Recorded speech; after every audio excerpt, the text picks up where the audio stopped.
سوال: کون سا شکار حالت احرام میں جائز ہے؟ درست جواب ہے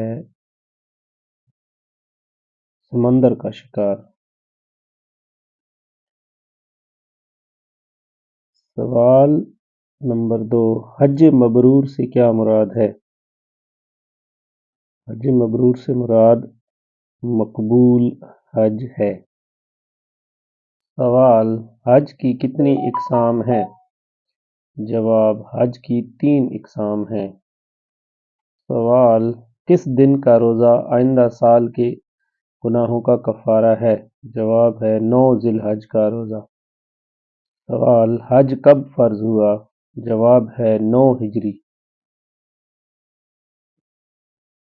حج میں کتنے خطبے ہوتے ہیں؟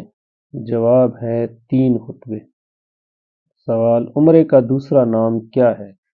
عمرے کا دوسرا نام حج اصغر ہے۔ سوال: حج کے کتنے واجبات ہیں؟ جواب ہے حج کے 6 واجبات ہیں۔ سوال: حج کے کتنے فرائض ہیں؟ جواب 3۔ سوال: حجر اسود کو بوسہ دینا کہلاتا ہے استلام۔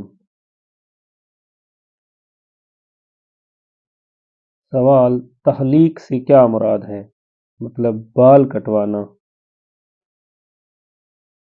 سوال: مزدلفہ سے ہر حاجی شیطان کو مارنے کے لیے کتنی کنکریاں اکٹھی کرتا ہے؟ جواب ہے 49 کنکریاں۔ سوال: دوران حج ہدی سے کیا مراد ہے؟ ہدی سے مراد قربانی کا جانور ہے۔ سوال: شیطان کو کنکریاں مارنا کہلاتا ہے؟ جواب رمی۔ سوال: مزدلفہ کیا ہے؟ مزدلفہ ایک صحرا کا نام ہے۔ سوال: مردوں کے لیے احرام کے کتنے کپڑے کے ٹکڑے ہوتے ہیں؟ جواب ہے 2 ٹکڑے۔ سوال: کس نبی کے دور میں خانہ کعبہ کی عمارت مکمل تباہ ہو گئی تھی؟ جواب ہے حضرت نوح علیہ السلام کے دور میں۔